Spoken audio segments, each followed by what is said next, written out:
Hello everyone. जैसा कि कल हमने पढ़ा था कि मैटर जो होती है उसकी तीन स्टेट्स होती हैं, सॉलिड, लिक्विड और गैस। तो आज का हमारा टॉपिक है change of state of matter. Matter की जो ये स्टेट्स हैं वो क्या करती हैं, एक दूसरे में चेंज भी होती हैं। जैसे ये जो तीनों स्टेट्स हैं जिसमें जो सब्सटेंस है मैटर का या मैटर के जो पार्टिकल्स हैं वो एग्जिस्ट करते हैं, वो कौन से, सॉलिड, लिक्विड और गैस। अब ये जो सॉलिड, लिक्विड और गैस है, अगर हम by changing the conditions of temperature and pressure a substance can be made to exist as solid, liquid और अ गैस। अगर हम क्या करें, इन टेम्परेचर और प्रेशर की कंडीशन जो है वो चेंज करें, इंक्रीज या डिक्रीज करें, तो एक सब्सटेंस जो है वो सॉलिड, लिक्विड और गैसी स्टेट में इंटरचेंज हो सकता है, बदल सकता है। एक सॉलिड को अगर हम हीट करेंगे, एक सॉलिड को अगर हम हीट करेंगे तो हीट करके वो किस में चेंज हो जाएगा, लिक्विड में चेंज हो जाएगा। वैसे ही एक लिक्विड को अगर हम हीट करेंगे तो वो गैस में चेंज हो जाएगा। और उस अगर हम इसका रिवर्स करें तो एक गैस को अगर हम कूल करें, कूल करने पे वो चेंज हो जाएगा लिक्विड में। और अगर हम एक लिक्विड को कूल करें तो वो किस में चेंज हो जाएगा, सॉलिड में चेंज हो जाएगा। तो इसका मतलब टेम्परेचर और प्रेशर्स की कंडीशन को चेंज करके सॉलिड, लिक्विड और गैस जो तीनों स्टेट्स एक दूसरे में चेंज हो सकती हैं। Most common example is water. Water की एग्जाम्पल लेते हैं। It exist in all three states. Water जो है वो तीनों स्टेट्स में एग्जिस्ट करता है, सॉलिड स्टेट में भी, लिक्विड स्टेट में भी और गैस स्टेट में भी।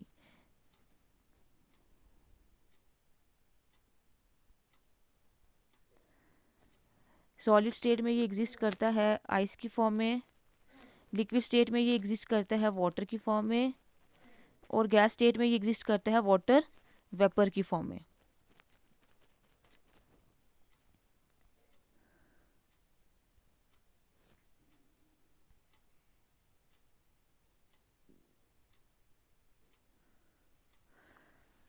तो ये तीनों स्टेट्स में एग्जिस्ट करता है वाटर।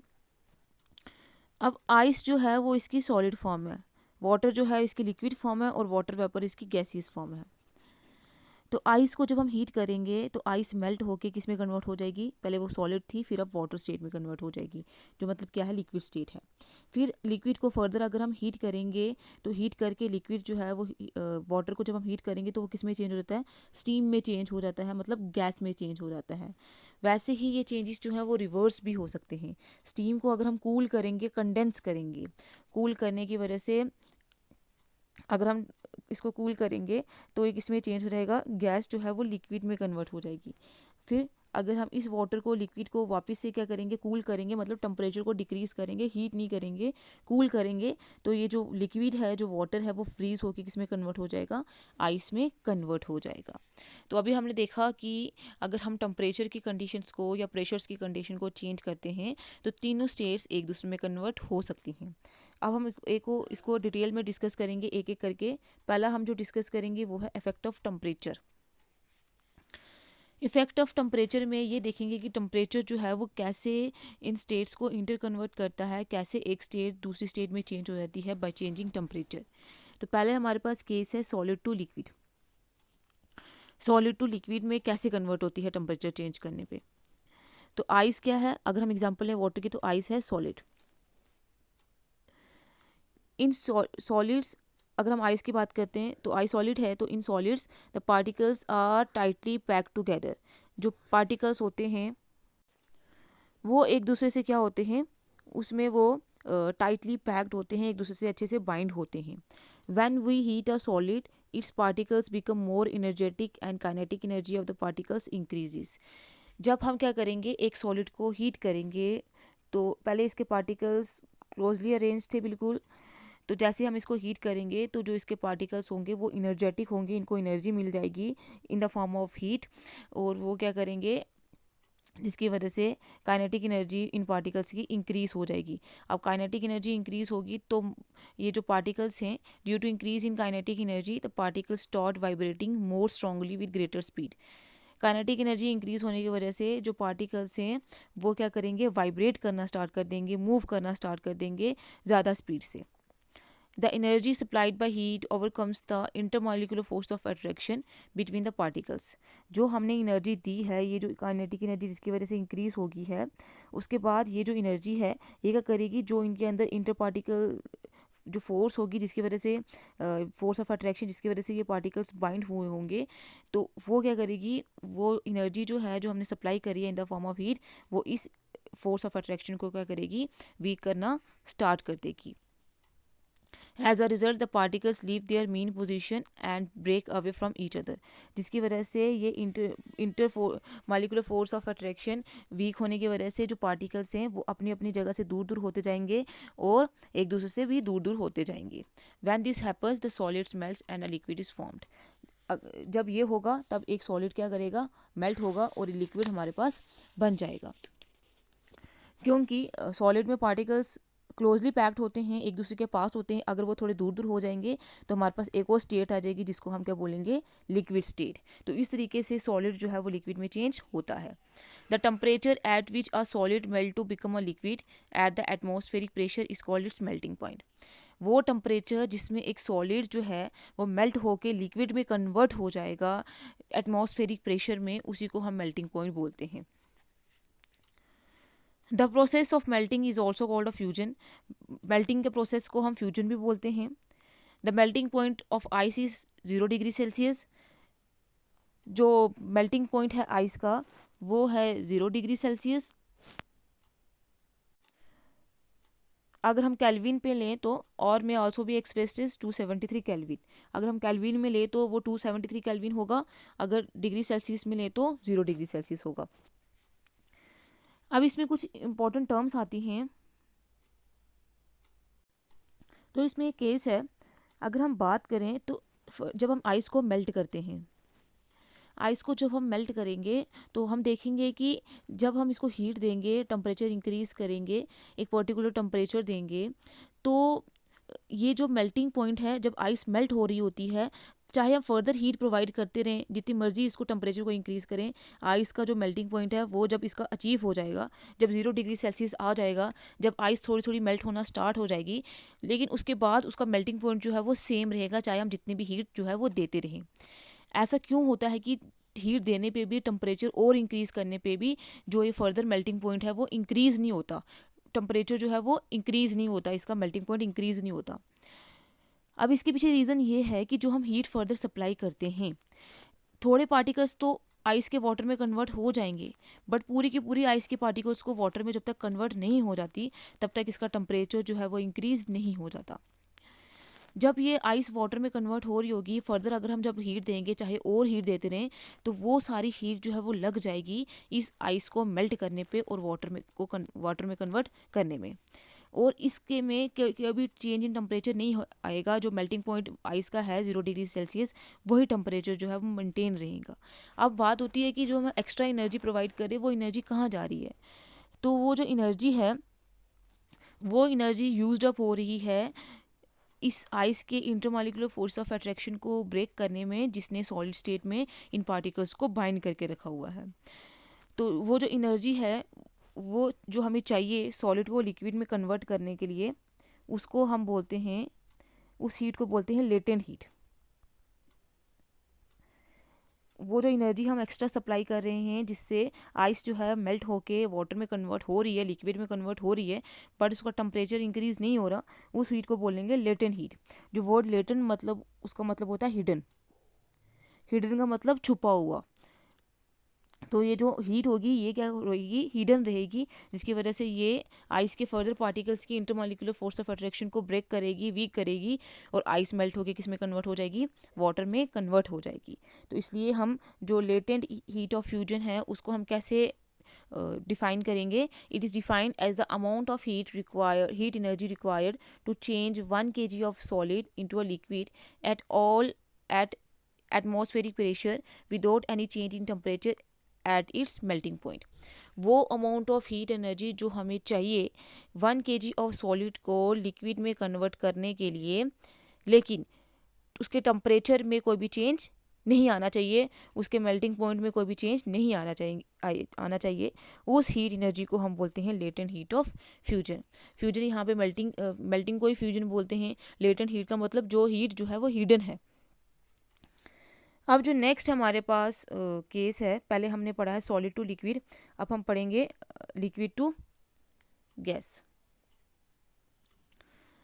अब लिक्विड टू गैस में कैसे कन्वर्ट होंगे ये, तो लिक्विड में मोस्ट ऑफ द पार्टिकल्स जो होते हैं वो थोड़े क्लोज होते हैं as compare to gas. As compare to solid थोड़े दूर दूर होते हैं, बट गैस के कंपैरिजन में थोड़े क्लोज होते हैं। जब हम इनको सप्लाई करेंगे हीट एनर्जी देंगे, जो पार्टिकल्स होंगे वो वापस से क्या करने लगेंगे, वाइब्रेट करने लगेंगे, मूव करने लगेंगे ज़्यादा फास्टर। और कुछ पार्टिकल्स तो इतने एनर्जेटिक हो जाएंगे कि वो इतने दूर दूर हो जाएंगे, इतने मोशन में आ जाएंगे कि जो उनके बीच में थोड़ी बहुत इंटरमॉलिक्यूलर फोर्स ऑफ अट्रैक्शन थी वो भी क्या हो जाएगी, ख़त्म हो जाएगी, और वो फ्रीली इधर उधर क्या करना स्टार्ट कर देंगे, मूव करना, लिक्विड के पार्टिकल्स मूव करना स्टार्ट कर देंगे। जब ये होगा कि जो लिक्विड के पार्टिकल्स होंगे वो उस फोर्स ऑफ अट्रैक्शन को ख़त्म करके इधर उधर रैंडमली मूव करना स्टार्ट कर देंगे, तब उसको हम क्या बोलेंगे कि जो लिक्विड है वो क्या करना स्टार्ट हो जाएगा, एवेपोरेट होना स्टार्ट हो जाएगा और गैस में कन्वर्ट होना स्टार्ट हो जाएगा। The temperature at which a liquid changes into a gas or vapor at the atmospheric pressure it's called its boiling point। वो टेम्परेचर जिसमें एक लिक्विड जो है वो चेंज होके गैस में कन्वर्ट हो जाएगा या वेपर में कन्वर्ट हो जाएगा, उस टेम्परेचर को हम बोलते हैं उसका boiling point. The boiling point of water is 100 degree Celsius और 373 केल्विन। जो बॉइलिंग पॉइंट है वाटर का वो 100 डिग्री सेल्सियस है, और अगर हम केल्विन में लें तो 373 केल्विन है। नेक्स्ट है इसी में लेटेंट हीट ऑफ वेपोराइजेशन। जैसे हमने लेटेंट हीट ऑफ फ्यूजन पढ़ा है, वैसे ही हमने पढ़ना है लेटेंट हीट ऑफ वेपोराइजेशन।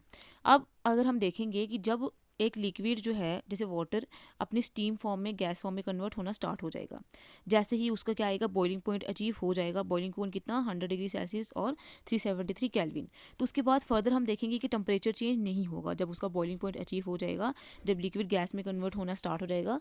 उसके बाद वो टेम्परेचर इंक्रीज़ नहीं हो जाएगा चाहे हम जितनी मर्जी हीट दें उसको, तो वो हीट जो है वो भी हिडन फॉर्म में होगी, और उस हीट को हम बोलेंगे लेटेंट हीट ऑफ वेपोराइजेशन। जैसे लेटेंट हीट ऑफ फ्यूजन थी वैसे ही लेटेंट हीट ऑफ वेपोराइजेशन भी है। तो इसको हम डिफाइन करेंगे, the amount of heat energy required to change 1 kg of water into its vapour state at atmospheric pressure without change in temperature at its boiling point. वो amount of heat energy जो हमें चाहिए जब हम 1 gram of liquid water को convert करेंगे, 1 kg of liquid water को convert करेंगे उसकी वेपर स्टेट में, लेकिन उसकी बॉइलिंग पॉइंट में उसके टेम्परेचर में कोई चेंज नहीं आना चाहिए, उस हीट को हम बोलेंगे, उस हीट एनर्जी को बोलेंगे लेटेंट हीट ऑफ वेपराइजेशन। अब इसमें एक और चीज़ देखने लायक है कि गैस और वेपर में डिफरेंस क्या होता है। अब हम पूरी गैसेस को वेपर तो नहीं बोल सकते, हम वेपर जो है उन गैसेस के लिए यूज़ करते हैं, उस गैस टर्म के लिए यूज़ करते हैं, उन गैसेस को डिस्क्राइब करने के लिए यूज़ करते हैं जो गैसेस लिक्विड फॉर्म में भी प्रेजेंट होती हैं। जैसे वाटर जो है उसकी स्टीम फॉर्म को, उसकी गैस फॉर्म को हम वेपर बोलेंगे क्योंकि वाटर जो है वो लिक्विड फॉर्म में भी पाया जाता है, इसलिए उसके वाटर वेपर को गैस भी बोलेंगे, स्टीम भी बोल सकते हैं। लेकिन दूसरी तरफ अगर हम ऑक्सीजन की बात करते हैं, जैसे गैसेस हैं, नाइट्रोजन हो गया, कार्बन डाइऑक्साइड हो गया, ये सारी गैसेस हैं, बट इनको हम वेपर नहीं बोलेंगे क्योंकि ऑक्सीजन, नाइट्रोजन और कार्बन डाइऑक्साइड ये जो गैसेस हैं ये कभी भी लिक्विड फॉर्म में नहीं पाई जाती हैं, इसलिए वेपर हम उन गैसेस के लिए यूज़ करते हैं जो लिक्विड फॉर्म में भी पाई जाती है। अब इसमें एक और नोट है, condensation is opposite to evaporation and freezing is opposite to melting. जब ये सॉलिड जो है कन्वर्ट होगा लिक्विड स्टेट में, उसके बाद लिक्विड जो है वो गैस में चेंज होगा, तो ये जो सॉलिड जो है वो लिक्विड में कन्वर्ट होगा, इसको हम बोलते हैं मेल्टिंग। और लिक्विड जब गैस में कन्वर्ट होगा उसको हम बोलते हैं एवेपोरेशन, ये वेपराइजेशन भी सीधा बोल सकते हैं। अब इसका उल्टा क्या होगा, जब गैस लिक्विड में कन्वर्ट होगी तो उसको हम बोलेंगे कंडेंसेशन, तो कंडेंसेशन वेपोरेशन के उल्टा है, और जब लिक्विड जो है सॉलिड में कन्वर्ट होगी तो उसको हम बोलेंगे फ्रीजिंग, और फ्रीजिंग जो है वो मेल्टिंग के अपोजिट है। Thus, we have observed that the state of matter can be changed into one another by changing the temperature. इसलिए हमने ये देखा कि जो स्टेट ऑफ मैटर है वो एक दूसरे में चेंज होती है अगर हम टेम्परेचर को क्या करें, चेंज करें, इंक्रीज और डिक्रीज करें। अब नेक्स्ट हमें देखना है इफेक्ट ऑफ प्रेशर। टेम्परेचर का इफेक्ट तो देख लिया, अब हमें प्रेशर का इफेक्ट देखना है। अब अगर हम बात करते हैं सॉलिड्स की, तो सॉलिड्स आर नॉट कंप्रेसिबल, वो रिजिड होते हैं, उनके पार्टिकल्स इतने क्लोज होते हैं कि वो एक दूसरे में एक कंप्रेस नहीं हो सकते हैं, उनके बीच में intermolecular force of attraction strong होती हैं। अगर हम गैसेस की बात करते हैं, जैसे अगर मैंने गैस रखी हुई है एक बीकर में, यहाँ पे एक कंटेनर में, तो यहाँ पे एक पिस्टन लगाया हुआ है, तो अगर मैं इसको प्रेशर दूंगी, इसको पुश करूंगी, तो गैस जो है वो कंप्रेस हो जाएगी और सिलेंडर के अंदर बहुत सारी गैस पार्टिकल्स इकट्ठे होकर सिलेंडर के अंदर आ जाएंगे। क्या ये पार्टिकल्स एक दूसरे के पास आएंगे? तो क्या होगा, पार्टिकल्स एक दूसरे के पास अगर आएंगे तो क्या स्टेट ऑफ चेंज जो है वो चेंज होगी अगर हम प्रेशर को इंक्रीज या डिक्रीज करेंगे। तो देखते हैं, एग्जांपल लेते हैं। तो गैसेस आर कंप्रेसिबल, क्योंकि जब हम प्रेशर को अप्लाई करेंगे तो गैस जो होती है, जो स्पेस होती है गैस पार्टिकल्स के अंदर, वो क्या हो जाती है, डिक्रीज हो जाती है। जब ये डिक्रीज होगी, जब हम क्या करेंगे, प्रेशर को अप्लाई करेंगे और टेम्परेचर को कम करेंगे, मतलब इसको गैस पार्टिकल्स को कूल करेंगे, तो गैस जो होगी वो कन्वर्ट हो जाएगी किस में, लिक्विड में। तो क्योंकि गैस के पार्टिकल्स थोड़ा क्लोज आ जाएंगे और gas particles temperature increase decrease करने पे ये कन्वर्ट हो जाएंगे किस में, लिक्विड फॉर्म में, और हम बोलेंगे कि गैसेस जो है वो लिक्विफाइड होगी हैं।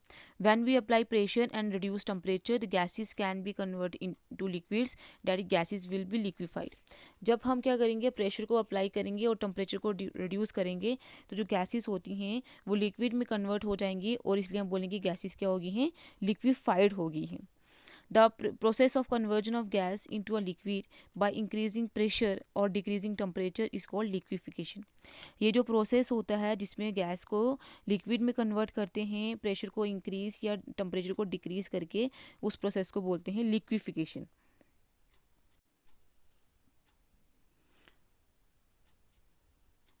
Thus we can conclude that temperature and pressure determine the state of substance, solid, liquid और गैस। इसलिए हम ये बोल सकते हैं कि जो टेम्परेचर और प्रेशर है किसी भी सब्सटेंस के, वो डिटरमाइन करते हैं कि सब्सटेंस जो है वो किस स्टेट में एग्जिस्ट करेगा, आइदर सॉलिड स्टेट में, लिक्विड स्टेट में या गैसी स्टेट में एग्जिस्ट करेगा। फॉर एग्जाम्पल, जैसे मैंने यहाँ ओवरव्यू लिखा हुआ है, ड्रॉ किया हुआ है, तो अगर हम सॉलिड को अगर हम क्या करेंगे, टेम्परेचर इंक्रीज करेंगे तो वो मेल्ट होके लिक्विड में कन्वर्ट हो जाएगा। वैसे ही जब हम लिक्विड को फर्दर टेम्परेचर इंक्रीज करेंगे तो वो एवेपोरेट या वेपोराइजेशन हो जाएगा और किस में कन्वर्ट हो जाएगा, गैस में कन्वर्ट हो जाएगा। अब अगर हम फर्दर क्या करेंगे, गैस को टेम्परेचर को डिक्रीज करेंगे तो गैस जो है वो लिक्विफाइड हो जाएगी। अगर हम प्रेशर को इंक्रीज करेंगे तो वो कंडेंस होकर किस में कन्वर्ट हो जाएगी, लिक्विड में कन्वर्ट हो जाएगी। वैसे ही जब हम लिक्विड का फर्दर जो है टेम्परेचर जो है वो डिक्रीज़ करेंगे और प्रेशर को इंक्रीज़ करेंगे तो वो फर्दर सॉल्डिफाई हो जाएगी, फ्रीज होकर किस में कन्वर्ट हो जाएगी, सॉलिड में कन्वर्ट हो जाएगी। लेकिन एक और हमारे पास प्रोसेस है सब्लिमेशन का। The process of change of solid state directly into गैसीय state without changing into liquid state, it's called sublimation. ऐसा प्रोसेस जिसमें एक सॉलिड स्टेट डायरेक्टली गैस में कन्वर्ट हो जाएगी without changing into liquid state, जिसमें gas solid direct gas state में convert हो जाएगी, उसको हम बोलेंगे क्या, सब्लिमेशन। और इसको हम जब गैसेस जो है डायरेक्ट सॉलिड में कन्वर्ट होंगी तो उसको भी हम सब्लिमेशन बोलते हैं। जैसे एग्जांपल आ गई हमारे पास कैम्फर की, अमोनियम क्लोराइड की, नेफ्थलीन की। कैम्फर जो है वो वाइट कलर के बॉल्स होते हैं जो हम हवन वगैरह में आग जलाने के लिए यूज़ करते हैं, ऐसे सर्कुलर राउंड वाइट कलर के बॉल्स होते हैं। और नेफ्थलीन बॉल्स वो होते हैं जो हम घरों में गर्म कपड़ों में बॉल्स डाल के रखते हैं वाइट कलर के, जिसकी वजह से उनमें स्मेल ना आए, वो जो फ्रेगनेंस देते हैं। तो अगर आप थोड़े टाइम के बाद देखो, नेफ्थलीन बॉल्स जो होते हैं जब आप कपड़ों में डाल के रखते हो तो उनका साइज़ जो है वो डिक्रीज़ होता जाता है, साइज़ जो है वो गायब हो जाता है, साइज़ कम होता जाता है। वो किसकी वजह से होता है, क्योंकि जो नेफ्थलीन बॉल्स हैं वो डायरेक्टली सॉलिड स्टेट से गैस स्टेट में कन्वर्ट हो जाते हैं, सब्लिमेट हो जाते हैं, तभी उनका जो साइज़ है वो डिक्रीज़ होता जाता है, बट हमें वो दिखाई नहीं देता कि साइज़ क्यों कम हो रहा है। तो ये था हमारे पास change in state of matter. जो इसके बाद नेक्स्ट टॉपिक है वो हम नेक्स्ट क्लास में डिस्कस